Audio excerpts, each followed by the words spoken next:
Aku melihat dia lagi malam ini, tepat pukul 00.13 saat aku menutup tirai kamar, sosok laki-laki itu berdiri di balkon apartemen seberang. Diam, tidak bergerak, menatap langsung ke arah jendelaku. Aku mundur perlahan. Sudah 5 malam berturut-turut dia di sana. Awalnya kupikir kebetulan, tapi malam ini berbeda. Karena saat aku mematikan lampu kamar, dia ikut mematikan lampu balkonnya. Jantungku langsung berdegup keras. Aku tinggal sendirian sejak putus dari Dimas 3 bulan lalu. Apartemen ini seharusnya jadi tempat memulai hidup baru. Tapi sejak pria itu muncul, aku mulai takut membuka tirai. Ponselku bergetar, nomor tak dikenal. Jangan tutup gordennya malam ini. Tubuhku membeku. Aku buru-buru menelepon satpam apartemen. Pak, ada pria aneh di balkon depan. Satpam itu datang 5 menit kemudian. Tapi saat kami melihat ke arah balkon, kosong, tidak ada siapa-siapa. Mbak terlalu capek mungkin, katanya sambil tersenyum kecil. Tapi saat aku menutup pintu, ponselku bergetar lagi. Aku masih di sini, dan kali ini pesan itu disertai foto diriku dari dalam kamar. Tanganku gemetar begitu melihat foto itu. Foto tersebut diambil beberapa detik lalu. Aku berdiri di dekat pintu dengan kaos tidur tipis warna abu-abu. Artinya, dia bisa melihatku dengan jelas. Aku langsung memeriksa semua jendela, mengunci semuanya. Napasku memburu. Lalu aku sadar sesuatu. Foto itu bukan diambil dari balkon depan. Sudutnya terlalu dekat. Seolah diambil dari apartemen sebelah kamarku sendiri. Aku tinggal di lantai 7. Unit sebelah kosong sejak bulan lalu. Perlahan aku menempelkan telinga ke dinding. Awalnya hening, lalu terdengar suara pelan. Ketukan. 3 kali. Tok, tok, tok. Aku mundur cepat. Ponselku kembali menyala. Kamu cantik kalau takut. Aku hampir menangis. Besok paginya, aku menemui pengelola apartemen. Unit 7B kosong kan? Resepsionis itu mengangguk. Sudah lama kosong. Tidak ada yang masuk? Tidak mungkin. Aku ingin percaya. Sampai malam berikutnya, aku mendengar suara shower menyala dari unit kosong itu. Jam 01.07 dini hari. Suara air masih mengalir di balik dinding kamar mandi. Aku duduk memeluk lutut di atas ranjang sambil menatap pintu. Lalu, terdengar suara laki-laki bernyanyi pelan. Suaranya berat, dalam, menenangkan sekaligus menyeramkan. Aku memberanikan diri keluar kamar. Koridor apartemen sepi, tapi lampu unit 7B menyala redup dari bawah pintu. Aku mendekat perlahan. Jantungku terasa sampai tenggorokan. Siapa di dalam? Suaraku bergetar. Sunyi, lalu handle pintu bergerak sendiri. Klik, pintu terbuka sedikit. Gelap, aku mundur, dan dari dalam terdengar suara yang sangat pelan. Masuklah, aku seharusnya pergi. Tapi ada sesuatu dari suara itu yang membuat kakiku sulit bergerak. Seolah tubuhku penasaran meski otakku ketakutan. Lalu aku melihatnya, seorang pria berdiri dalam gelap, tinggi, kaos hitam, rambut sedikit basah. Matanya menatapku tanpa berkedip. Akhirnya kamu datang juga, katanya lirih. Aku langsung lari masuk lift. Tapi sebelum pintu lift tertutup, dia tersenyum. Dimas tidak pernah benar-benar meninggalkanmu, ya? Tubuhku langsung dingin, karena aku tidak pernah memberitahu siapapun nama mantanku. Aku tidak tidur semalaman. Bagaimana dia tahu tentang Dimas? Pagi harinya, aku mencari media sosial penghuni apartemen satu persatu. Tidak ada pria seperti itu. Malam berikutnya aku pulang lebih larut dari kantor. Koridor lantai 7 gelap karena lampu sensor mati. Saat aku berjalan menuju unitku, aku melihat seseorang duduk di depan pintu apartemenku.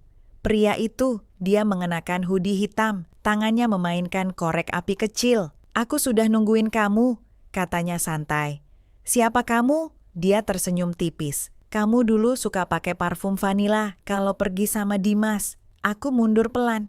Itu bukan urusanmu, tapi aku hafal semuanya tentang kamu. Nada suaranya lembut, terlalu lembut, dan itu jauh lebih menakutkan. Aku bukan orang jahat, Alina. Aku membeku. Dia tahu namaku juga. Aku cuman udah lama memperhatikan kamu. Tatapannya turun sebentar ke bibirku, lalu kembali ke mataku. Aku suka caramu pura-pura kuat. Napasku tercekat. Ada sesuatu dalam dirinya yang membuatku takut Dan anehnya, juga membuatku sulit berpaling. Lalu lift terbuka, dan dari dalam keluar Dimas, mantan pacarku. Wajahnya langsung berubah saat melihat pria itu. "Kamu?" Aku menatap mereka bergantian. Dimas terlihat panik. Pria itu justru tersenyum santai. "Lama nggak ketemu. Ngapain lu di sini?" Suara Dimas tegang. Aku menarik lengan Dimas. "Kalian saling kenal?" Dimas diam. Pria itu menjawab lebih dulu. "Kami dulu dekat. Jangan dengerin dia." Dimas langsung memotong. Aku mulai kehilangan kesabaran. "Ada yang mau jelasin ke aku?" Koridor terasa sesak. Pria itu melangkah mendekat. "Aku Raka." Matanya tidak lepas dariku. "Aku yang bantu Dimas nyari kamu waktu kamu hilang tahun lalu." Aku mengernyit. "Aku nggak pernah hilang." Raka tersenyum kecil.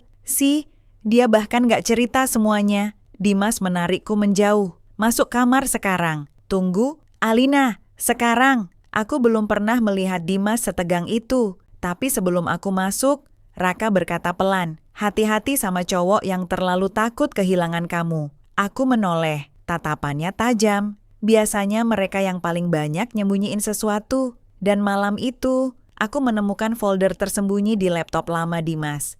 Isinya puluhan foto diriku, diam-diam, dari jauh, bahkan sebelum kami resmi pacaran. Tanganku dingin saat membuka satu persatu foto itu. Aku di halte bus, aku di minimarket, aku di kampus. Semua diambil diam-diam. Tanggalnya membuat perutku mual. Dimas sudah mengawasiku bahkan sebelum pertama kali mengajakku bicara. Pintu apartemen diketuk keras. Aku langsung menutup laptop. "Alina, buka!" Suara Dimas. Aku tidak bergerak. "Please, aku bisa jelasin." Aku membuka pintu sedikit. Wajahnya pucat. "Kamu lihat folder itu ya? Aku takut sama kamu." Kalimat itu membuat matanya langsung merah. "Aku lakuin itu karena aku sayang sama kamu." "Sayang?" Suaraku pecah. "Itu sakit, Dimas." Dia memegang bahuku erat. "Tapi aku nggak pernah nyakitin kamu kan?" Aku mendorongnya. Dan tiba-tiba, Raka muncul dari ujung koridor. Tatapannya dingin. "Lepasin dia." Dimas langsung mundur. Untuk pertama kalinya, aku melihat rasa takut di wajah mantanku sendiri. Koridor apartemen sunyi. Dimas menatap Raka dengan rahang mengeras. "Kamu ngikutin aku lagi?" Raka tidak menjawab. Dia hanya berjalan mendekat, lalu berdiri di depanku, melindungiku. Aku bisa mencium aroma parfum maskulin samar dari tubuhnya. "Ayo masuk," katanya pelan padaku. Dimas tertawa sinis. "Lo sok jadi pahlawan sekarang?" Aku menatap Raka bingung. "Ada apa sebenarnya?" Raka terdiam beberapa detik, lalu akhirnya berkata, "Karena dulu aku juga korban Dimas." Udara terasa berhenti. "Apa?" "Dia obsesif." Suara Raka rendah. "Aku sahabatnya dulu, tapi makin lama dia makin nggak normal. Dia nyewa orang buat ngikutin kamu. Semua foto itu bukan dia yang ambil sendiri." Tubuhku melemas. Dimas langsung emosi. "Diam lo. Aku cuma gagal nyelamatin Alina lebih cepat." Aku menatap Raka. "Lalu kenapa kamu ngintip aku tiap malam?" Matanya akhirnya melembut. "Karena itu pertama kali aku lihat dia benar-benar rapuh. Aku cuma mau pastiin kamu aman." Sunyi panjang. Lalu dia tersenyum kecil, sedih. Dan mungkin aku jatuh cinta sama cewek yang sama. Dimas membeku. Aku juga. Untuk pertama kalinya, aku sadar tatapan dari balik jendela itu bukan cuma obsesi. Tapi seseorang yang diam-diam menjagaku dari monster yang selama ini kupanggil cinta.